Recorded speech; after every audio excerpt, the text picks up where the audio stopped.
All right, how's everybody doing? This is the Comic Samurai. I want to welcome you to my next video. And tonight we're going to be looking at my favorite black and white comic book covers. Let's go ahead and jump right in. First up, we got this Moon Knight number 60. And Stephen Platt did one of the most iconic black and white covers to ever be put to print. When I thought of black and white covers, this was the very first one that came to mind. With the death of Mark Spector here, it is a beautiful cover that showcases what can be accomplished with black and white. Next up, we got Sin City, A Dame to Kill For, number 1. And when I think of black and white comics in general, Sin City and Frank Miller are at the top of the list. He created such a noir look with this series that everybody else who followed tried to emulate. And I love this image here. It's a beautiful black and white cover. Now, I am going to allow color in the trade dress, but there can't be any color in the image. But let's go ahead and move it on with this Mickey Spillane's Mike Danger number 1, put out by Techno Comics. And when they hired Frank Miller to do this cover, I think they got their money's worth. Now, he didn't do the interiors here, but he did a cover here, which is so reminiscent of Sin City at the time that I'm sure it drew a lot of viewers in. It's a beautiful image here, and nobody can do black and white like Frank Miller. Next up, we got John Byrne's Next Men number 17. And John Byrne, again, farmed out some work to the one and only Frank Miller. And he did an image of those Next Men here on the comic that I'm sure John Byrne was jealous of, because this image really did spotlight at those characters here. That stark black and white image just draws your eye in and makes you want to open this comic book. Next up, we got Dark Knight 3, The Master Race number 1. And this one is not a Frank Miller image, although he did write it. He farmed this out to Klaus Janson and one of the Kubert brothers, and they did a great image here. Now, I would say it's not quite up to Frank Miller's level, and it's interesting to see other artists try to emulate his style. I like that cover. Next up, we got Fantastic Four, number 371. And I had to show my only all-white cover here. Now, this one has an embossment of the Human Torch on it, but you have to have the light just right to see it. But it's a beautiful, gorgeous, embossed cover.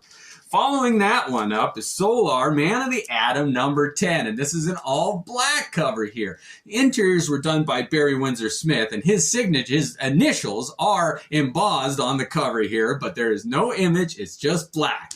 I love that cover. Next up, we got the Umbrella Academy number 2. And this one was a great series. I loved reading it, the characters, the art on it, everything. Kind of revolutionized comics at the time, and it kind of rejuvenated interest in the genre. I really was brought back into comics because of this cover here. I love that black and white. They did use shades of gray here, but I'll allow it in my black and white covers. Next up, we got Fables number 11, and I love this series. But this cover here features an image of this character recoiling in horror, and you get to see what they're recoiling from in the reflection there. And you get to see that silhouette of that foreboding character holding a bloody axe. What a great image that one is. Next up, we got Cross number 9, and Jason Burrows did a beautiful cover here of a crucifixion. You got this priest crucified on the cross there in this church with that window in the background. That black and white image reminds you of George Romero's Night of the Living Dead, and what a great horror cover this one is. Next up, we got the Uncanny Avengers number 11, and this is another crucifixion cover, but the image of Wolverine there, strung up in black and white with those pillars of black on the edges here. I just love the dramatic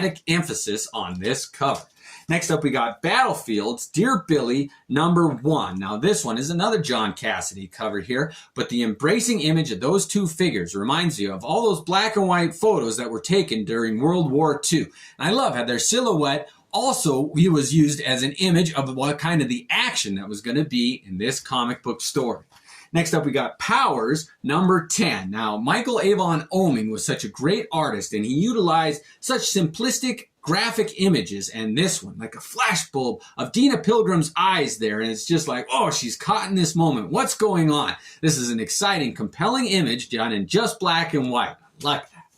Next up, we got Powers number 24. And they really did like using black and white images on this series, but somehow with those little pixelated dots there to make up the entire image there. As you move back, the image is very clear, but as you go close, it's like these big magnified dots like Andy Warhol used in some of his art there. I love that image, and I love this Powers series. What a fun one that was.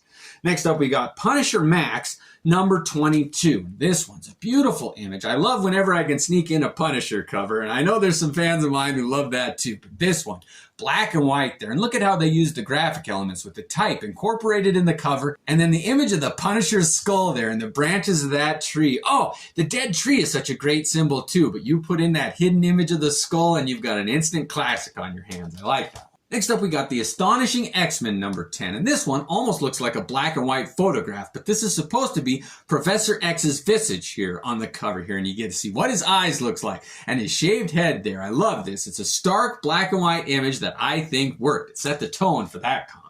Next up, we got the Uncanny X-Men number 2, and this has got a beautiful Townsend cover here featuring Emma Frost, and her image on the cover here with those legs coming at the viewer there, isolated in black and white. They're able to just capture a flavor with black and white that adding color to it, I think, would diminish. Next up, we got Generic Comic Book number 1, and this one, I'm sure when it was on the rack with all those colorful images of superheroes and dynamic poses, this one had to stand out, being the only black and white, plain, text-only cover on the racks. I love that. What a great, unique cover. Next up, we got Batman number 654, and I love when they toy with black and white images. And on this one, they used a bit of a gray wash in there too, but it was such high contrast. With that stark lighting from below there, they're able to just capture a flavor with black and white covers that I think that would be diminished if they did use color. Next up, we got Batman Black and White. Now, this one was an interesting anthology series that collected stories told in black and white, and some people, I think, prefer that. I don't know if I do, but it definitely caught my eye with this Jim Lee image. It is one of my favorites that he did, including his Hush run, and that's saying something. Next up, we got Fantastic Four number 276, and John Byrne returned again to do a black and white image here of the Fantastic Four with that bright image, strobe light, flashing it out, washing everything away, and I love how he incorporated the lighting and that high contrast in the title there, the trade dress, using the text to cast those dramatic shadows. Next up, we got the Northman number 1. Now, this was my attempt at a black and white cover here, and I wanted a bit of a border on the edge there, kind of Joe Quesada-ish, or Mucha, but I wanted some figures to be shown there, but just enough mystery with Kane's image there to draw the viewers in and say, what's going on?